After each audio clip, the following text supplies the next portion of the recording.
16वां सूत्र है,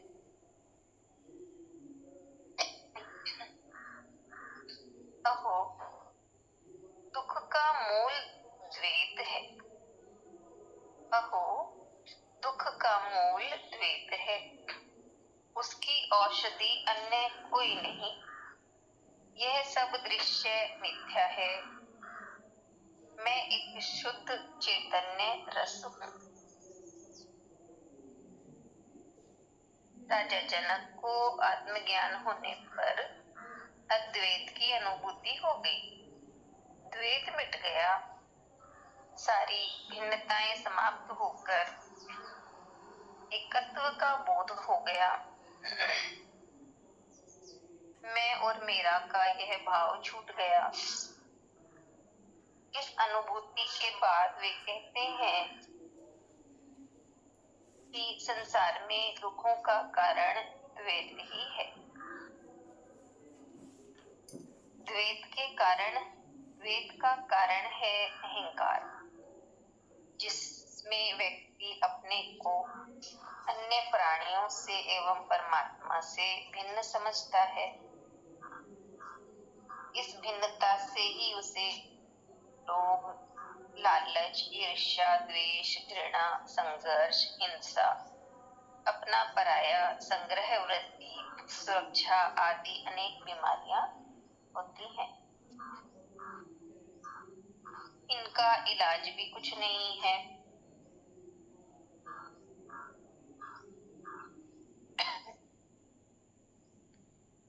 इनकी कोई औषधि है ही नहीं। इन सब के मूल में अहंकार है। अहंकार मिटने से ही अद्वैत का बोध होता है।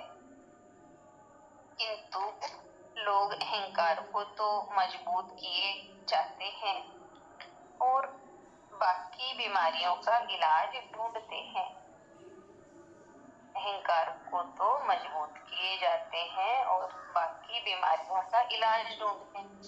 यानी ये बाकी बीमारियां लोभ, लालच, ईर्ष्या, द्वेष, इनका तो उपचार ढूंढते हैं और अहंकार को मजबूत करते हैं, जिससे कोई भी औषधि काम नहीं करती।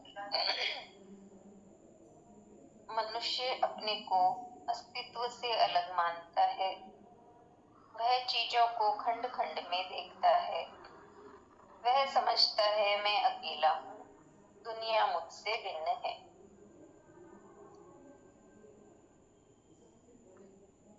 मैं उस समग्र का हिस्सा नहीं हूँ, मेरा अलग अस्तित्व है। ऐसा मानकर वह संपूर्ण अस्तित्व से संघर्ष करता है, प्रकृति पर विजय चाहता है। इसके लिए वह चोरी, हिंसा, हत्या सब कुछ कर सकता है।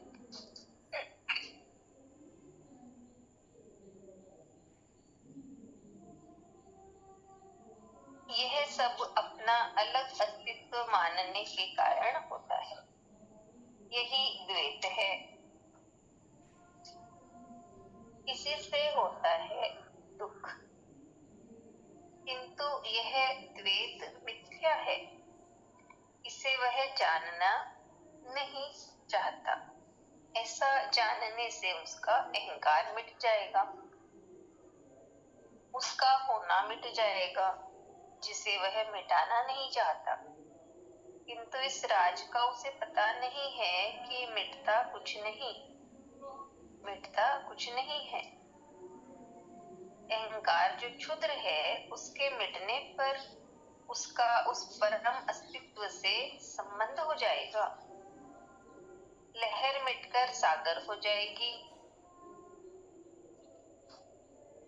बीज मिटकर वृक्ष बन जाएगा, व्यक्ति मिटकर स्वयं समष्टि बन जाएगा, मनुष्य मिटकर परमात्मा बन जाएगा। जो उपलब्धि होगी वह अनंत गुनी होगी।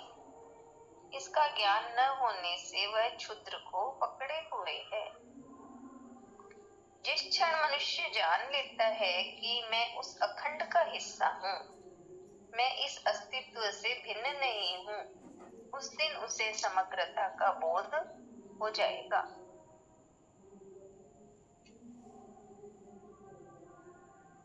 सारे दुख विलीन हो जाएंगे। परमात्मा को पाने का उपाय करना भी एक उपद्रव है। अहंकार के रहते सभी उपाय पाखंड मात्र ही है। परमात्मा को पाने का उपाय करना भी एक उपद्रव है। अहंकार के रहते सभी उपाय पाखंड मात्र ही है। मंदिर जाना, तिलक छापा लगाना, पूजा पाठ व्रत यज्ञ उपासना करना, योग हठ साधना आदि समस्त क्रियाएं मनुष्य के अहंकार को बढ़ाती है, जिससे वह परमात्मा से दूर हटता जाता है। परमात्मा साधनों से नहीं मिलता, वह तो मिला हुआ ही है, तुम्हारे भीतर मौजूद है। वह अज्ञानवश प्रत्यक्ष नहीं हो रहा है, उस पर धूल जम गई है, जिसे हटाना मात्र है। इसके हटते ही वह प्रत्यक्ष हो जाएगा। उस समय तुम्हें अद्वैत की अनुभूति होगी। तभी होगा सुख, तभी होगा आनंद। केवल अपनी आंखें खोलने और अपने वास्तविक चेहरे को पहचानने की आवश्यकता है।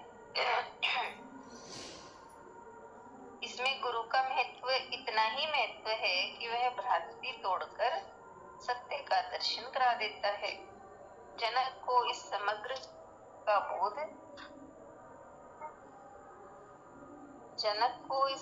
का बोध हुआ, अद्वैत का बोध हुआ। वे जाग उठे और कहने लगे, मैं शुद्ध चैतन्य रस हूँ। सृष्टि का सारा भ्रमजाल टूट गया। वह गुरु कृपा से ही हुआ। इतना ही है 16वां सूत्र।